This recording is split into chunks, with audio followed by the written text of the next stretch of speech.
da área! Voltei! Olha só, vamos agora formalizar o que a gente aprendeu na aula anterior. Beto, o que a gente aprendeu na aula anterior? Que o sistema financeiro nacional ele é fundamental para o desenvolvimento do país. Ele transfere recursos de quem tem para quem precisa.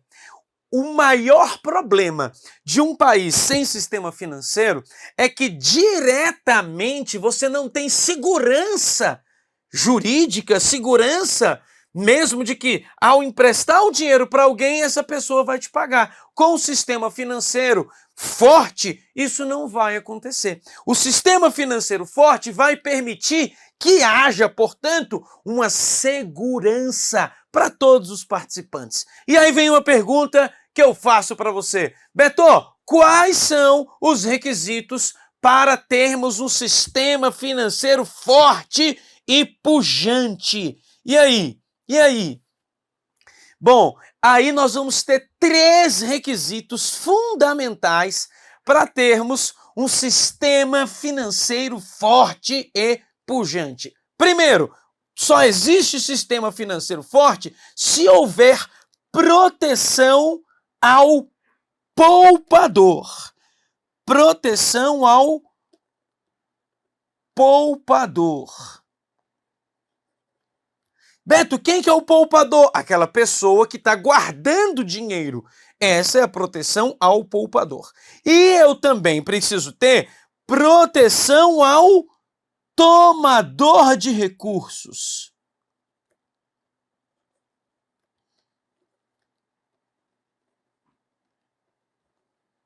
Proteção ao tomador de recursos. Então eu tenho proteção ao poupador, que nós também o chamamos de agente superavitário, porque ele tem sobra de dinheiro.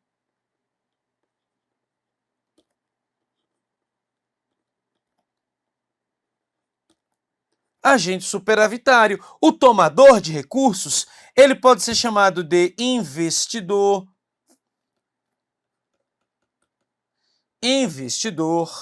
Pode ser chamado também de agente deficitário.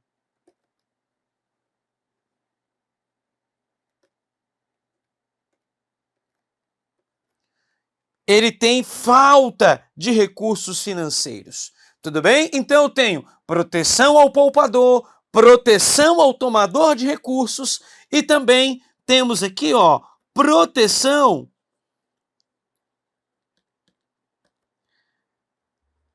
às instituições financeiras. Proteção às instituições financeiras por meio... Estou escrevendo assim para ficar menor. Por meio de legislações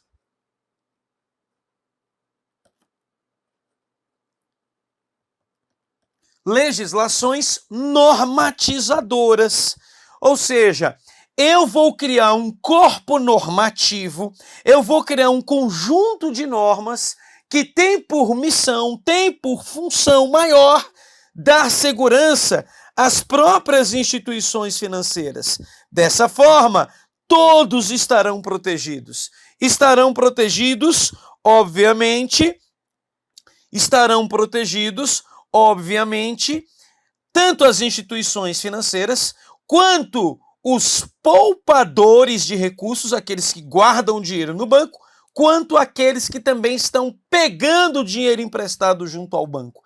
Então, os requisitos para um sistema financeiro forte são justamente esses, beleza? Então, nós temos proteção ao poupador, proteção ao tomador de recursos e ainda proteção às instituições financeiras. Com isso, você tem um sistema financeiro forte. Agora, Betão, me passe o conceito aí de sistema financeiro nacional. Então, introdução, conceito de sistema financeiro nacional. Tá bom? Então, qual seria, portanto, o conceito desse sistema financeiro nacional, Betão. O sistema financeiro nacional, esse sistema de finanças, ele é formado por um conjunto de órgãos e entidades regulamentadoras e também instituições financeiras que têm como função transferir recursos de quem tem para quem precisa. Então veja, o sistema financeiro nacional é formado por um conjunto de órgãos e entidades regulamentadoras do Estado, o braço forte do Estado, e por instituições financeiras que irão ter o papel de transferir as riquezas, os recursos financeiros de quem os tem para aqueles que necessitam. É o que nós chamamos de intermediação financeira. A principal função das instituições financeiras para uma prova de concurso, você precisa dominar isso, é você saber. Olha, o sistema financeiro nacional tem como conceito o quê? Ser um conjunto de instituições. Instituições reguladoras e instituições que oferecem produtos e serviços financeiros. Esse é o conceito.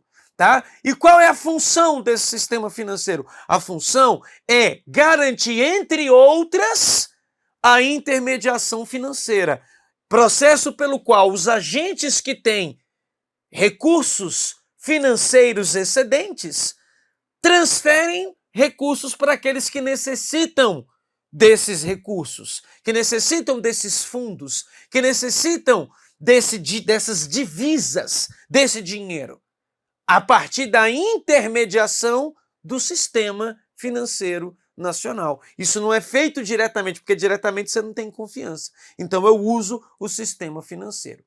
Tudo bem? Então é isso. Agora, na tela para você, olha só, temos o seguinte. Nós temos o seguinte. Olha só. O Sistema Financeiro Nacional é um sistema formado por um conjunto de órgãos e entidades regulamentadoras e instituições financeiras que têm como as principais funções: primeiro, prestação de serviços de gerenciamento financeiro. Gerenciamento financeiro. Em especial para o poupador. E também para o investidor, o tomador de recursos, porque você está precisando de ter um capital de giro. O banco vai permitir você fazer um gerenciamento de capital de giro, tá? E a segunda função dos bancos é a intermediação financeira. A intermediação financeira é a atribuição clássica dos bancos, tá? A atribuição clássica. Se perguntar qual é a atribuição clássica de um banco, realizar a intermediação financeira. É a única coisa que ele faz? É óbvio que não. Ele faz outras atividades, como prestações de serviços de gerenciamento financeiro, gerir os recursos financeiros tanto do poupador, como gerir as necessidades financeiras do tomador de recursos. Ah, Betão, agora sim. Então quer dizer que para a Casa do Betão Restaurante poder funcionar, ele vai fazer a intermediação financeira, processo pelo qual o nosso glorioso poupador transfere os recursos para o investidor, que é o Casa do Betão Restaurante. O problema é que se eu deixar por conta do banco, o banco vai pegar todo o dinheiro que entra nele e emprestar para as pessoas, ao ponto do tio Sam tentar ir lá sacar o dinheiro junto ao banco e fala, poxa, ainda bem que eu tenho meu dinheirinho guardado junto ao banco, vou lá ao banco, banco, vem sacar o meu dinheiro. O banco fala, sabe o que é? Lembra do nosso Casa do Betão Restaurante? Pois é, lembro. Então, emprestei o seu dinheiro para ele. Aí o tio Sam fala, poxa, mas ele me procurou, eu não emprestei porque eu fiquei com medo dele não me pagar.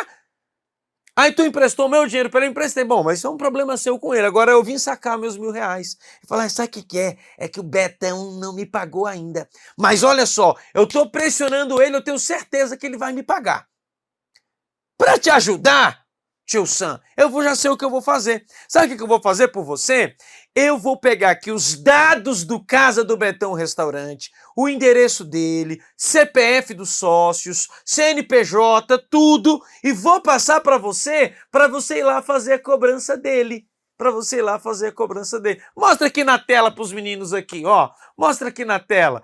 Então, pensa nessa situação aqui agora, ó. Você tem o poupador, ele vai ao banco, o gerente do banco vira para você e fala: não, sabe o que aconteceu? Eu peguei o seu dinheiro para emprestar para umas micro e pequenas empresas que estavam precisando. Você sabe, você já deve ter assistido lá, né, aquele programa Pequenas Empresas, Grandes Negócios. E você, meu amigo Tio Sam, está ajudando as empresas desse país. Meus parabéns! Você está ajudando o desenvolvimento nacional. Aí você fala: tá, mas e o meu dinheiro? Eu preciso sacar para pagar minhas contas. Eu falei: pois é, não vai dar não, porque eu emprestei para ele e não me pagou ainda. Mas os dados estão aqui, ó, o endereço está aqui, vai lá. O senhor quer que eu chame um táxi para o senhor ir lá cobrar? Eu tô tentando, não consegui ainda. Se eu conseguir, eu te aviso. Mas já que você tá com tanta pressa, vai você mesmo. Já pensou isso acontecendo na prática? Qual é a segurança que o poupador está tendo? Qual é a segurança que o caso do Betão Restaurante vai ter caso o banco no primeiro ano cobre 20% de juros e no segundo ano queira cobrar 35%? Por que não? Uma mudança de regra interna aqui, a gente teve que aumentar os juros. Ou se eu pago ou eu te mato. Tá doido? Eu preciso de quê? De normas. O Estado precisa intervir aí. Na tela para você. O Estado vai precisar regular. Eu preciso que o Estado normatize tudo isso. Por isso, regulação do sistema financeiro nacional. De acordo com não é com qualquer leizinha mexurreca da prefeitura, não, meu amigo. Com todo respeito às prefeituras, hein? Antes que me sofra um processo. De acordo com a Constituição Federal. O sistema financeiro nacional será regulado por leis. Leis?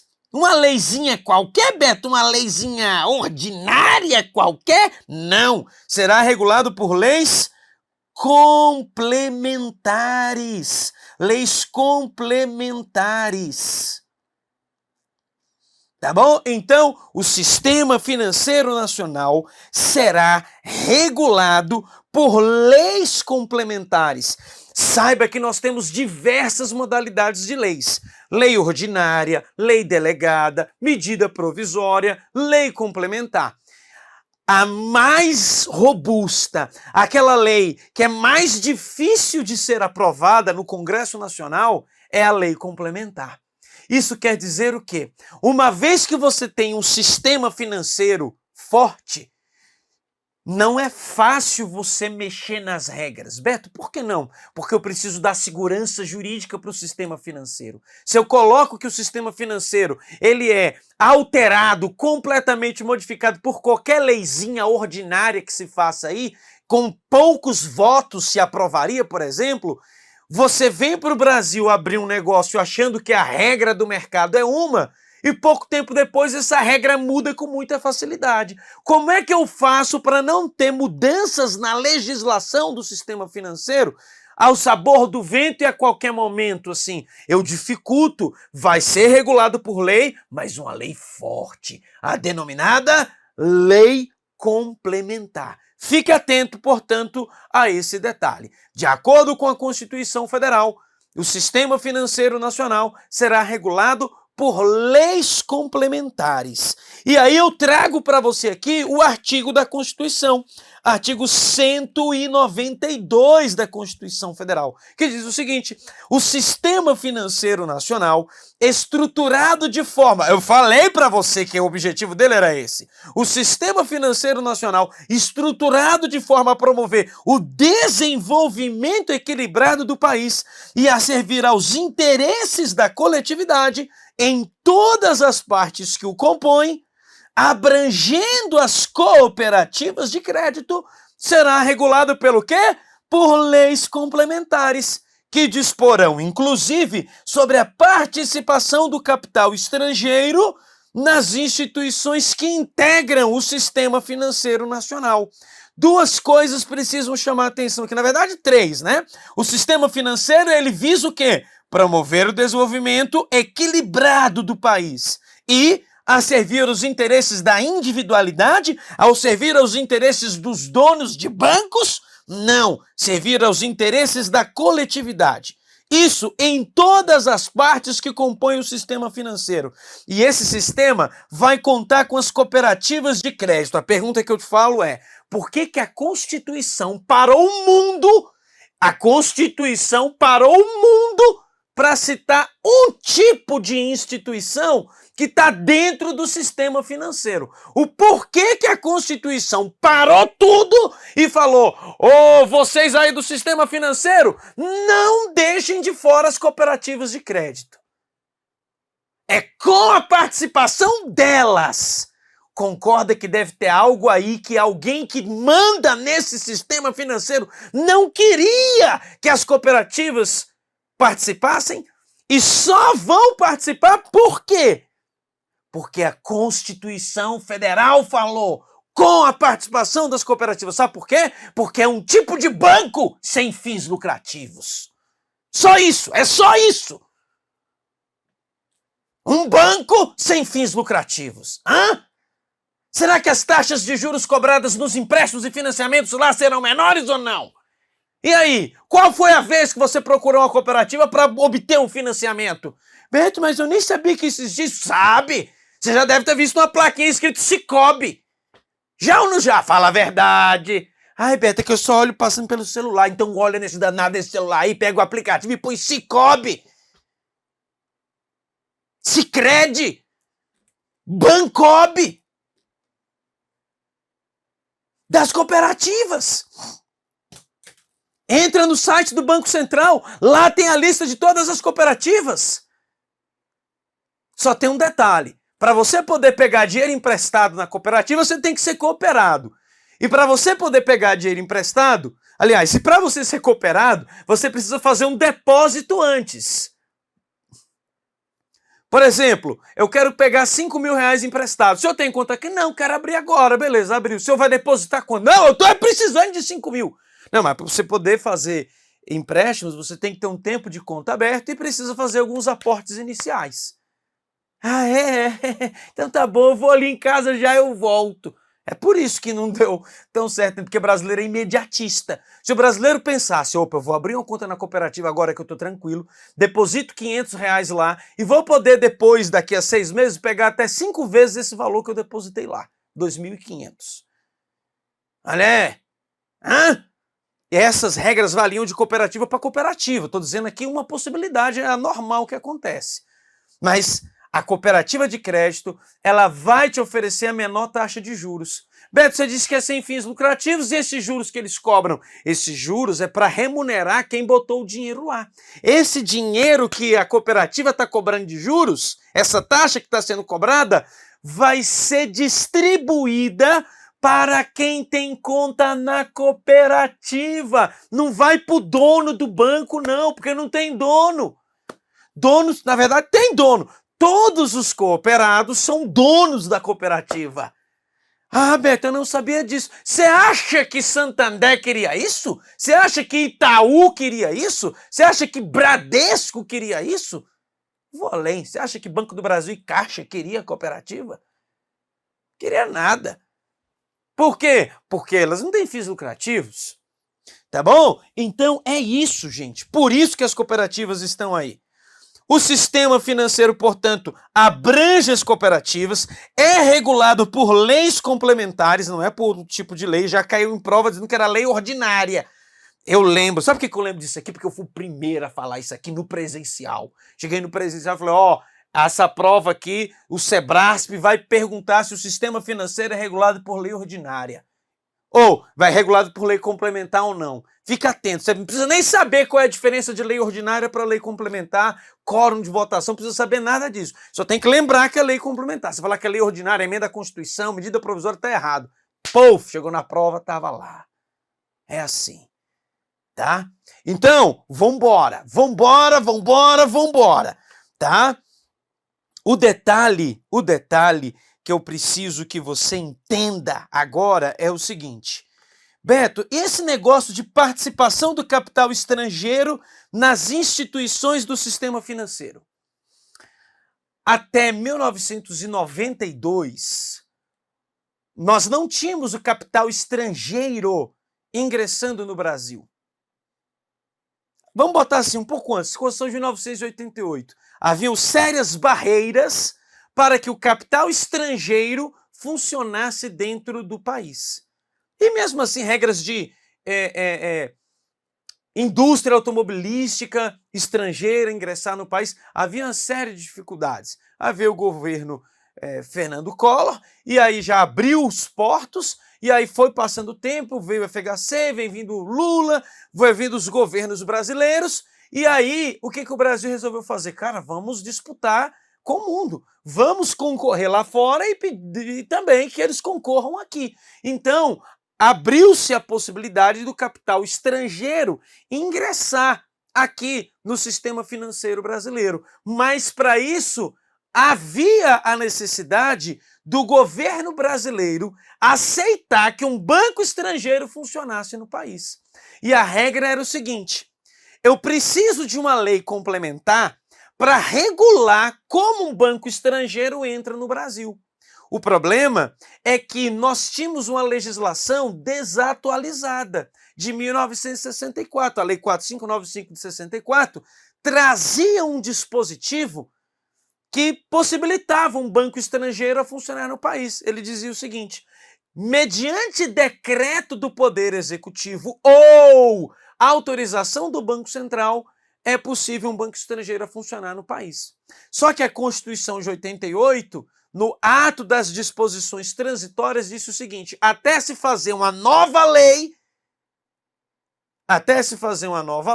é proibido um banco estrangeiro funcionar no país, salvo se houver expresso reconhecimento do governo brasileiro da importância, da necessidade desse banco estrangeiro funcionar no país e da respectiva reciprocidade em relação a um banco brasileiro na praça de origem desse banco que quer vir para o Brasil. Um exemplo, Banco Credit Suisse quer abrir uma agência no Brasil, quer comprar uma participação em um banco brasileiro. Pode. Antes disso, eu tenho que perguntar para o governo brasileiro se há interesse no governo, se há interesse por parte do governo brasileiro para que esse banco entre no país. Aí esse banco perguntava: governo, há interesse? Ia para o Itamaraty, que encaminhava para o presidente da República. O presidente da República pegava isso e falava: cara, não sei se tem ou não. O presidente da República consultava o Banco Central. Banco Central, Credit Suisse quer abrir uma agência no Brasil aqui. O que você acha, sim ou não? Aí o Banco Central via e falava: bom, deixa eu analisar o que pede a Constituição. Ah, pede a Constituição para saber a origem lícita dos recursos, pede para saber se esses diretores que irão compor o banco têm formação técnica, se conhece do mercado brasileiro e mais. Um banco brasileiro poderá abrir uma agência lá na Suíça também? Aí vamos desse processo de volta para lá, descobre isso, pega todas as informações, veja acordo de reciprocidade, tá feito, o Banco Central fala: presidente da República, quanto à análise técnica, está completamente aprovado, não há qualquer tipo de dificuldade, agora é com você, é uma questão política, ou o senhor autoriza ou não. Pelo nosso entendimento aqui, o senhor pode autorizar. E aí o presidente da República, ouvindo o Banco Central, autorizava ou não, por meio de um decreto, esse banco estrangeiro a funcionar no país. Então, a instalação de um banco estrangeiro no país depende de autorização do governo brasileiro, da autoridade máxima do governo brasileiro, que é o chefe do Poder Executivo, o presidente da República. E assim foi durante anos e anos. Até que em 2019, Bolsonaro, cheio da situação, falou: gente, vocês vão impedir, vamos pensar aqui, ô Banco Central, vem cá, vamos pôr uma reunião aqui. Se um banco estrangeiro vier para o Brasil, quiser abrir uma agência aqui, o dinheiro é lícito, o cara é honesto, tudo é certo, você vai dizer que não? O Banco Central falou: não, nós somos uma economia de mercado, somos um país capitalista. Bom, e o Banco Central dizia: ainda digo mais, dos países da OCDE, dos países que fazem parte do FMI, o Brasil é um dos únicos que ainda exige a submissão ao presidente da República. 95% dos países não exigem isso mais. Quem decide isso é só o Banco Central. Quem está sugerindo que só o Banco Central faça isso? O próprio Banco Central, né? Olha, inclusive os países da OCDE, a maioria deles não precisam mais passar pelo presidente da República. Bolsonaro falou, pois então tá decidido, tá ok.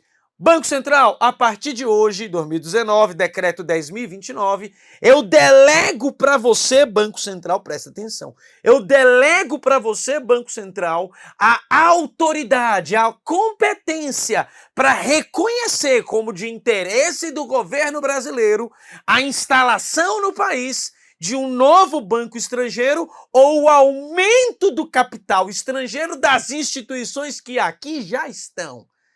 Aí o Banco Central se mostrando surpreso.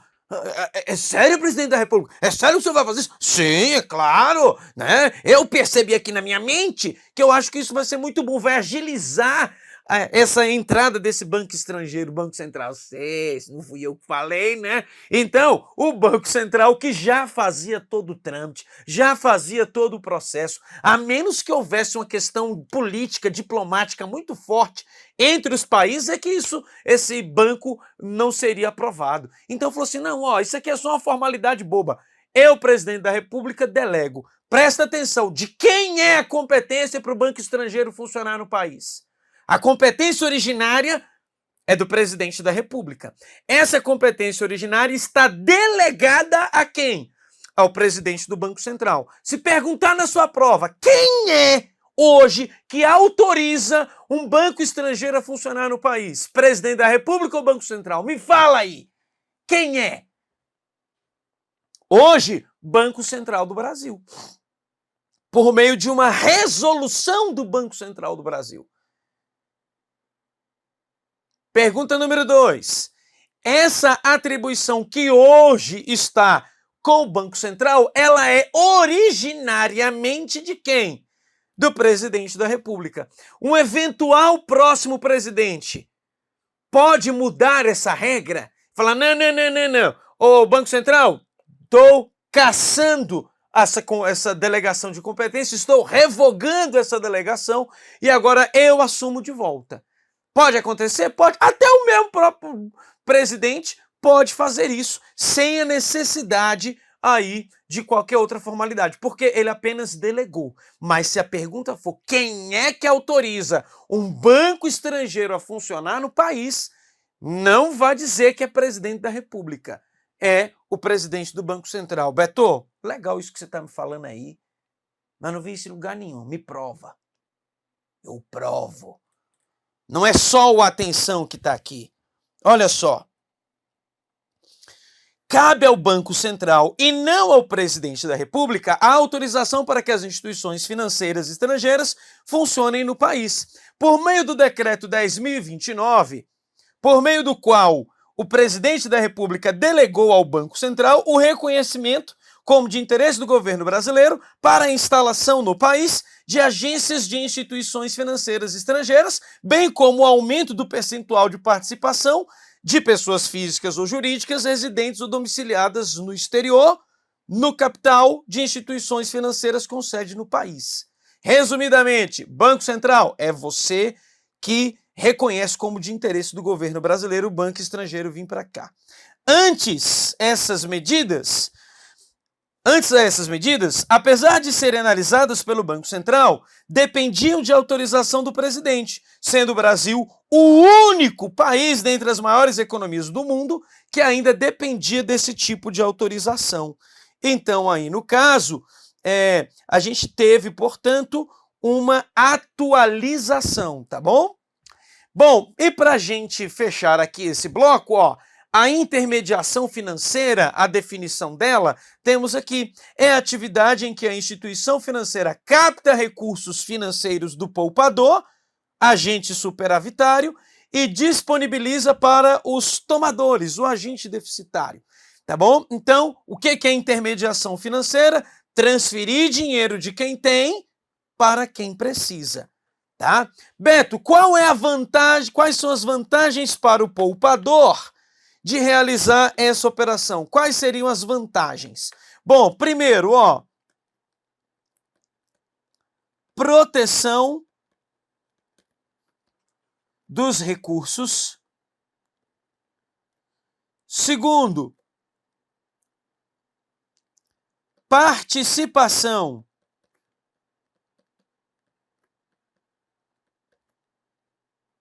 no sistema de pagamentos brasileiro, ou seja, fazer pagamentos e transferências. E ainda, aplicação de recursos com ganho financeiro.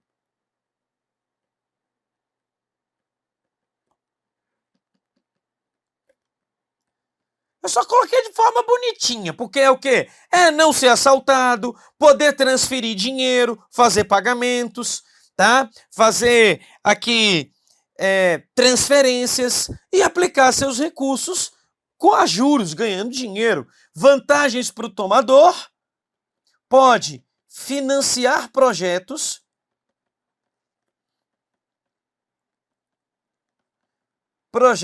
empresariais,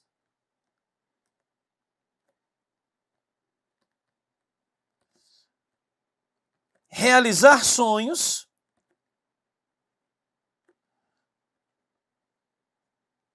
casa própria, casamento, tá? E não precisar dispor de todo o dinheiro à vista para a realização de um projeto. Não precisar dispor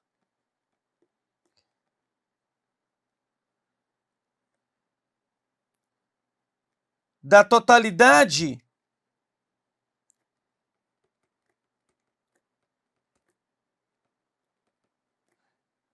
de capital para iniciar um projeto, tá? São as principais vantagens aí para o poupador e para o tomador de recursos. Beleza? Agora, Beto, como podem ser chamados os poupadores? Tá? Como pode ser chamado esse agente, essa pessoa que tem sobra de recursos? O nosso glorioso, apelidamos aqui de Tio Sam. O Tio Sam pode ser chamado de poupador, de agente superavitário, de agente doador final, de agente com excesso de divisas, com excedentes financeiros, ou seja, tudo que representa ter dinheiro, tá? E por outro lado, quem representa o Casa do Betão Restaurante?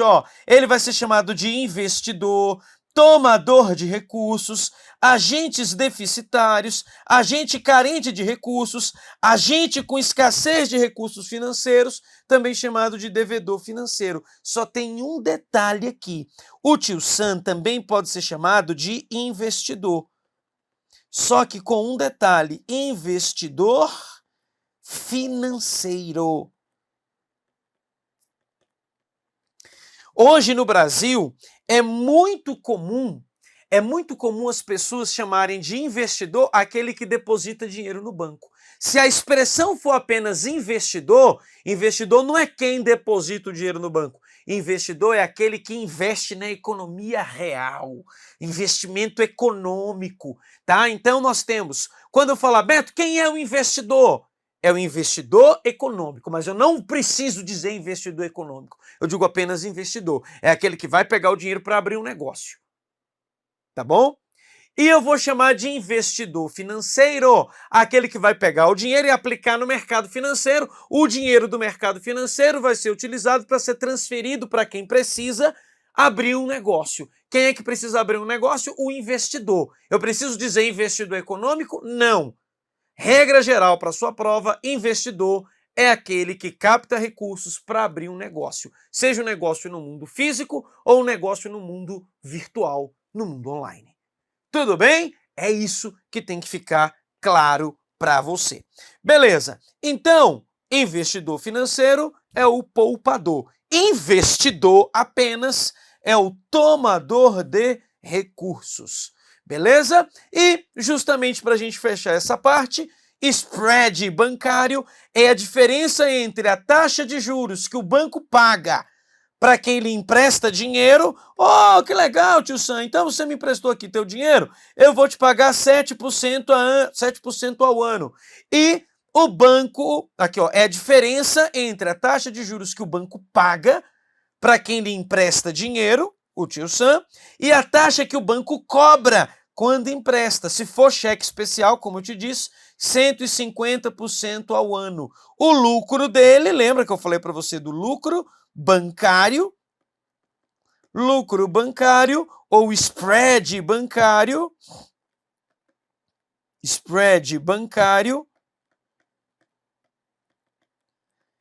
é essa diferença, podendo ser chamada também aqui ó, de taxa de aplicação menos a taxa de captação. Entendi não, Betão? É simples. O lucro bancário ou spread bancário é a diferença entre a taxa de juros que o banco recebe quando aplica o dinheiro em você, quando ele empresta o dinheiro para você, menos a taxa de juros que ele pagou para captar aquele dinheiro, para ter acesso àquele dinheiro. Então, quanto é que o banco paga no CDB? Essa taxa de juros que o banco paga no CDB, taxa de captação. Para o banco, é uma taxa de captação. É quanto o banco tem que pagar para conseguir o teu dinheiro, investidor. E a taxa de aplicação é o banco aplicando em você. Olha como é que é lógico. Você tem um dinheiro, vou fazer uma aplicação financeira. Você pega e vai fazer um CDBDI 220%. Você vai entender o que é isso na prática, tá? E aí, quando você faz isso, você aplica dinheiro no banco. Quando o banco empresta para você, aí o banco está aplicando. Então, para o banco, taxa de aplicação é quando o banco empresta. Taxa de captação é quando o banco pega emprestado. Beleza? Então é isso, falamos aqui do spread bancário, falamos nessa aula especificamente sobre a importância do sistema financeiro, quem regula o sistema financeiro e tudo isso. Próxima aula a gente continua abordando a estrutura do sistema financeiro nacional. Valeu!